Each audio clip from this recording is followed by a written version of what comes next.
Welcome to Working Dragon Mystic, where we discuss real metaphysical and occult knowledge so that you can manifest real and tangible results in your life. This week, we're going to be discussing pathworking and why it is such a powerful tool in the magician or practitioner's arsenal, and why hopefully you're doing it too. Stay tuned.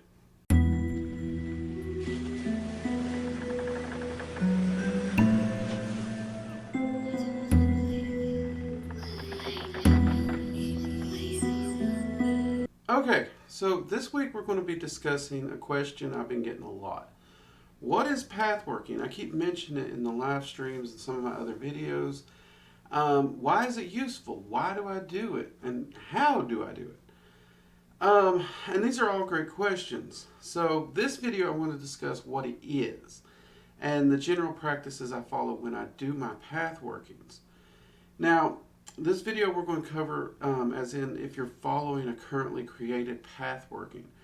And later I will be doing a video showing how I construct individual pathworkings that I want to do and why I might do that. So for the example of this video, we're actually going to use a pathworking that I have done and I've talked about in the live streams as well as in Magical Coffee Hour.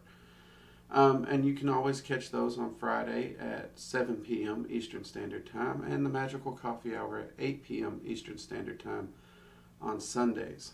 So,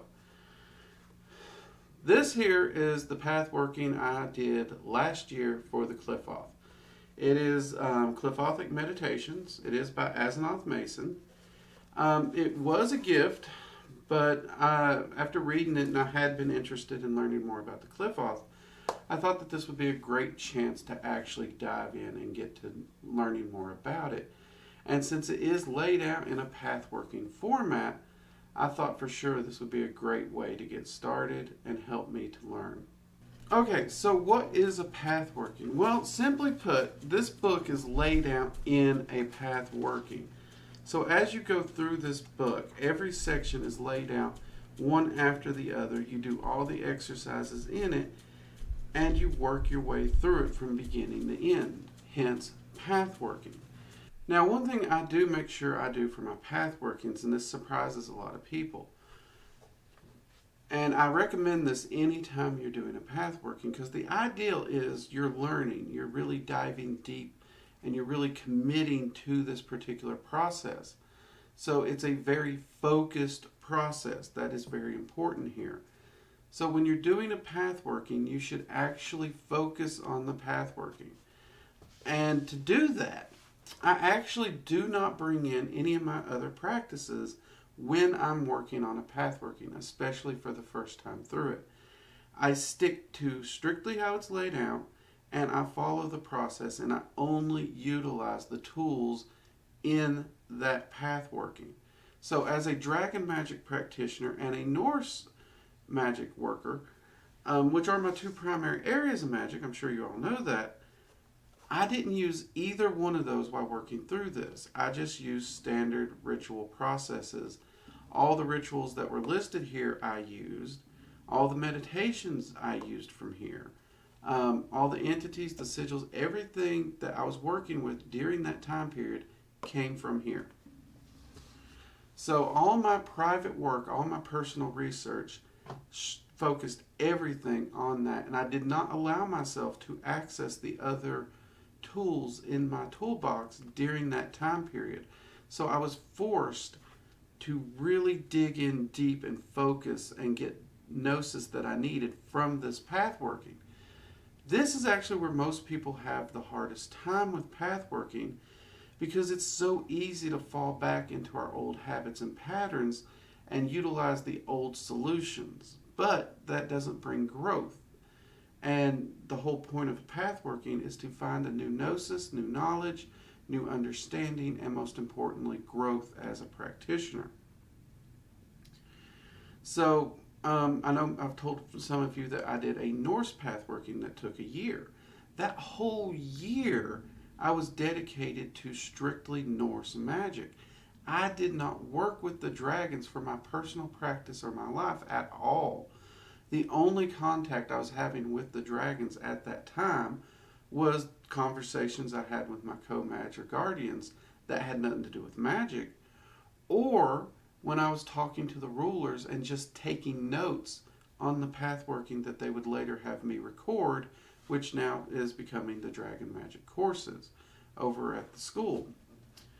And because of this, all my magic, if I needed something, like if I needed to do a healing spell or I needed to do a form of divinations, any magic I did had to come from that Norse magic and that Norse pathworking. So it really forced me to focus and go deep into it. And it's almost like becoming a beginner again. I mean, sure, you have that knowledge and that understanding and the experience of how magic in general works, and that you do bring with you to the pathworking. But by taking away all the old things that you've mastered or that you've gotten really good at, you really are putting yourself back at the beginner's learning curve, and you're diving in and you're really focused on that. And it does force you to grow and learn new approaches to solving problems. And because of that, I learned entirely new ways to use runes and rune magic and Golderstaff and even seed magic. All those things from that pathworking expanded to levels I had not realized I could take them to yet, only because I was forced to focus in those areas as opposed to fall back on other things that I had done. Now, many of you who work with evocation will know that you tend to find entities that are your go-tos for very specific issues.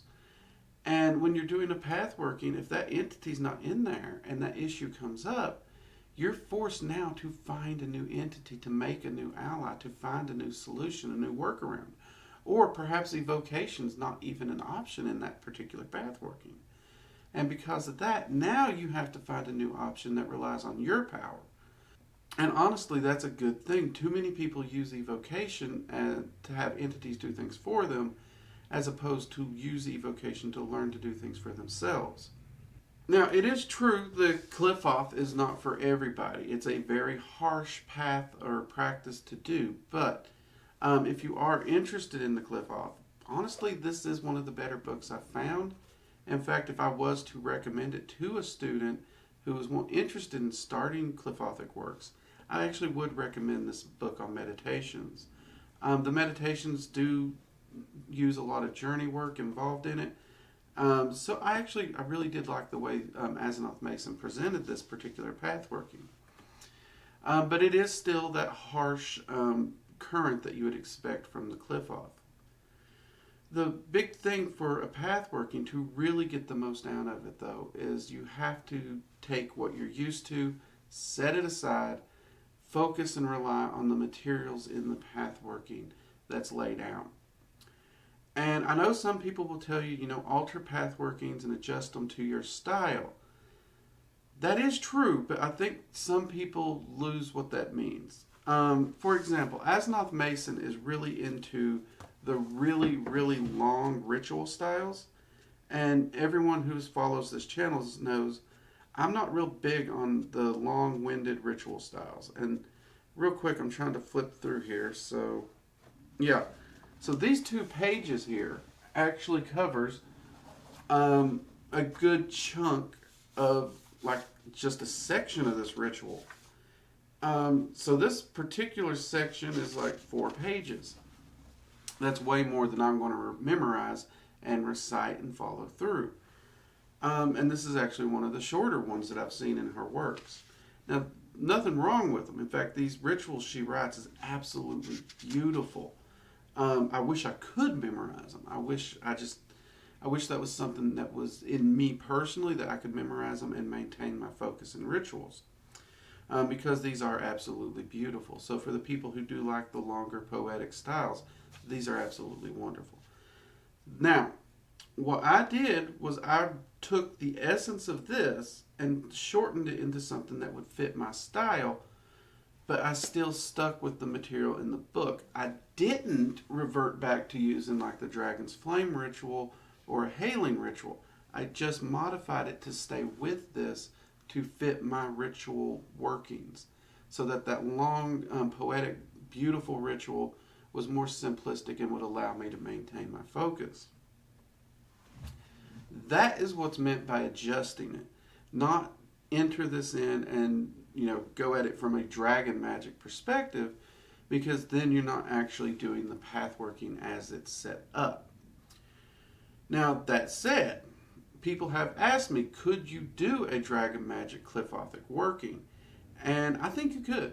One of the things that I'm wanting to do once I finish the next path working in this series, which I'm hoping to get to at the first of the year, if not sooner, is I'm actually wanting to work with the dragons in the Cliffothic current and see where the overlaps are.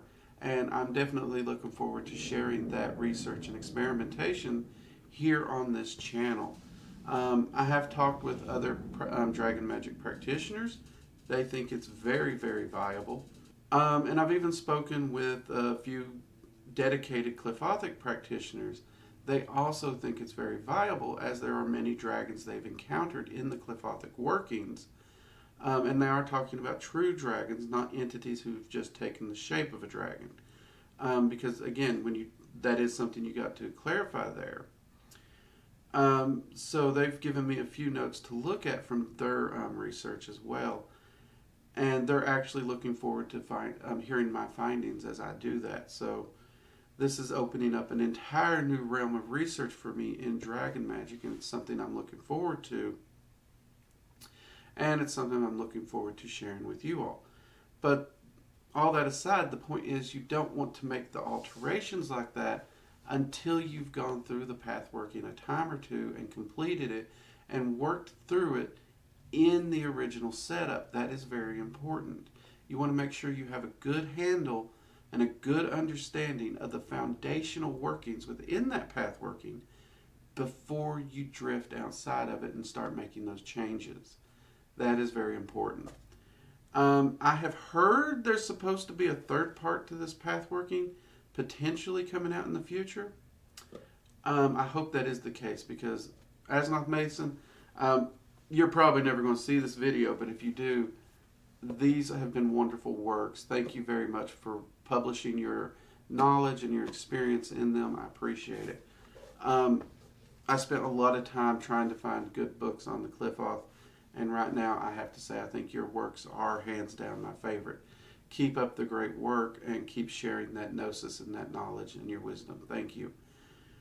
Alright, so I know this has been a convoluted video, but pathworking is a little difficult to explain for a lot of people because it's not necessarily a fully structured ideal. It is somewhat malleable. And like I said, the key point is to follow it and do it and stick to it and focus on it. And seriously, do not allow yourself to fall back and use what you already know. Like for me, I didn't use Norse magic and I didn't use dragon magic when working through this. I stuck strictly to this. And it did force me to work with entities I had not worked with before. It forced me into ritual styles I had not done before. It forced me into a lot of things that were way, way outside my comfort zone. But it did help me grow as a magician. It helped me grow as a practitioner. It gave me a whole new understanding of other practitioners. And this is really what we should do. We should seek to reach out and find understanding, not only for ourselves, but the practice of others. And pathworking is one of those things that can really help you do that. Some of you know I do have the Grimoire of Tiamat by Asnoth Mason. It's another form of pathworking she done. People's asked me if it has anything to do with dragon magic. No. It's more of the draconian path, not dragon magic. But it is also a pathworking that I do plan to put myself through and walk that line and see exactly what I can learn from it. And again, that's another pathworking and information and gnosis that I will be sharing with you all when I do that as well. So if you do come across a book that has pathworkings, give them a try. Try them out, work through them. Make sure it is something that's in your comfort zone. I know beginners, this is not a beginner's pathworking. Don't start with this. You could actually look at the Temple of Witchcraft by Christopher Pencak, which I always link his books below the videos because they are some great beginner books to work with. and those actually make a wonderful pathworking because you can work through them in a very linear pathway and do all the exercises and the rituals as you go through. So it does make a great pathworking. If you're interested in some darker workings, or what people might consider darker or left hand, Demons of Magick by Gordon Winterfield, I think it is, which is another book I often link below for evocation. It technically teaches evocation process, but you could take that book and pathwork and work with all 72 of the entities in that book using those ritual methods and stick only to that and utilize it as a pathworking to learn from those individual entities. Now, in the future, I'm hoping to actually perhaps get together a list of some of my favorite pathworkings and what levels they might be considered and all that. But the next video on pathworking that I do is going to be more focused on how you can construct your own focused pathworking to help you grow in your path. I hope you've enjoyed this video. Thank you for watching. I hope you give pathworking a shot. It's a wonderful way to improve yourself, improve your practice. Also, be sure to hit the like button. It helps the channel out a lot. Drop us a comment. Let us know what pathworkings you've done, what pathworkings you've enjoyed, or if there's any pathworkings you've heard about that you might want me to check out and possibly review on the channel. And be sure to join us Friday nights at 7 p.m. Eastern Standard Time for Research and Ramblings of a Mage, where we stream live. I take your questions, talk about what I've got going on in my practice. And join us Sunday for the Magical Coffee Hour at 8 p.m. Eastern Standard Time. Again, where we cut up, we joke around, we talk about magical topics, and I do take your questions there as well. It's always a lot of fun. And join us in the Working Dragon Mystic Discord group, where we're building a community where we can openly talk about what we're practicing with and share our knowledge and our understanding and learn from each other. Until next time, I'm Drake, and this has been Working Dragon Mystic. I'll see you next time.